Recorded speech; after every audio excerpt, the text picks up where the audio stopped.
Welcome to the deep dive. Today, we're talking about something pretty universal. Weddings. Hmm. They happen everywhere, right? But it's kind of amazing how much specific language, customs, even legal stuff varies wildly, actually. Oh, absolutely. And Ah. digging into those details, it really gives you a window into a culture, how they view commitment, how they formalize things. Totally. So, for this deep dive, our mission is basically to explore Anglo wedding traditions. We'll look at the key words, the sort of cultural bits. Yeah, we've got this great source material that unpacks a lot of it, essential terms, nuances. The idea is to give you, our listeners, a bit of a shortcut.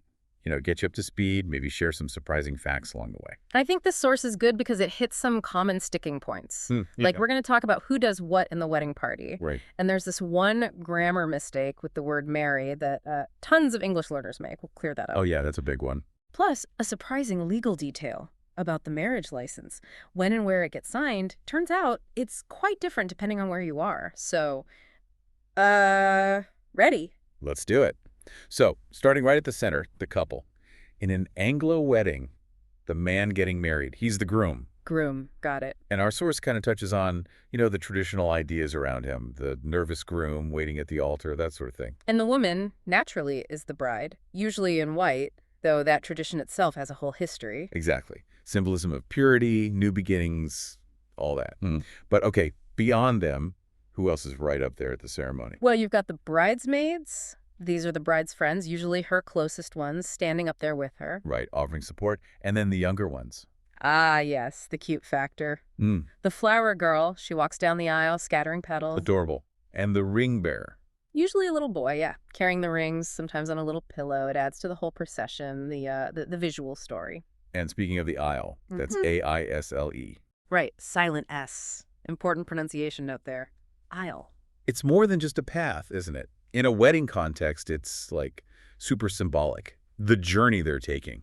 Definitely. The source points that out too. It's charged, from single life to married life, right down that path. Now let's talk language. Phrases that pop up. Our source flags, it's about time, Oh, yeah. Classic phrase. means finally, or Yeah. at last. You use it when something you've been waiting for, maybe impatiently, finally happens. Totally captures that feeling. Like, dinner's finally ready and you're starving. It's about time. Exactly. Or the source gives another example. Your friend's been job hunting for, say, 2 years. They finally get one. It's about time. Perfect. It's so common. You hear it all the time. It carries that sort of relief. Okay, now for that grammar point. This is a big one our source highlights, especially for learners. The verb marry. Right. People mess this up a lot. Yeah, you hear things like, honey, let's marry. Or we married 4 years ago. Or maybe when I marry, I want a big wedding. Those aren't quite right. I know exactly what you mean. I hear it constantly. So what's the fix? What's the missing piece? The key word is get. You always need get. Always. Always. So it's, honey, let's get married. We got married 4 years ago. When I get married, I want a huge wedding. Ah, okay. So the phrase is always to get married, not just to marry. Precisely. It sounds much more natural, more fluent, a small word, but makes a big difference. Our source actually uses a little story to illustrate this stuff about a guy named Anthony. Right, Anthony, Oh, who's apparently lived with his parents for 40 years. 40 years. So when he finally decides to get married, the feeling is definitely, well, it's about time. Exactly. Sets the scene. So the story goes. The wedding starts. Bridesmaids, flower girl, ring bearer, they all walk down the aisle. The whole procession. Then the bride appears, looking absolutely gorgeous, which, as the source notes, is a great word. You can use it for anyone, men or women, or even things like a gorgeous dress, a gorgeous view. Very versatile word. Okay, so bride looks gorgeous. Everyone's watching. What are the guests thinking? Well, probably hoping the ceremony's, not too long, Haha, yes. Standard wedding guest thought. because they're looking forward to the reception, the party afterwards. Food, drinks, celebration.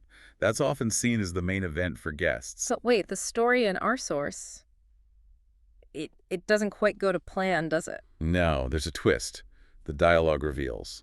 The bride runs off. Oh, wow. Jilted at the altar. Seems like it. And the immediate consequence. Reception canceled. Ouch.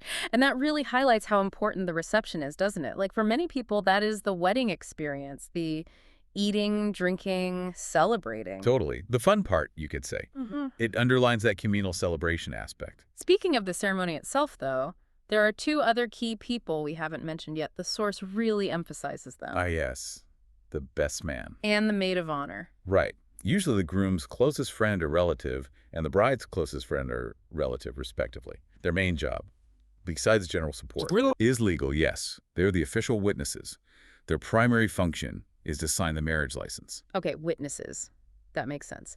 But here's where it gets interesting culturally, right? The signing itself. Exactly. In the Anglo context we're discussing, based on the source, that signing happens during the ceremony. Often right there, maybe in the church or venue. Which is different, because in a lot of other countries. It's quite different.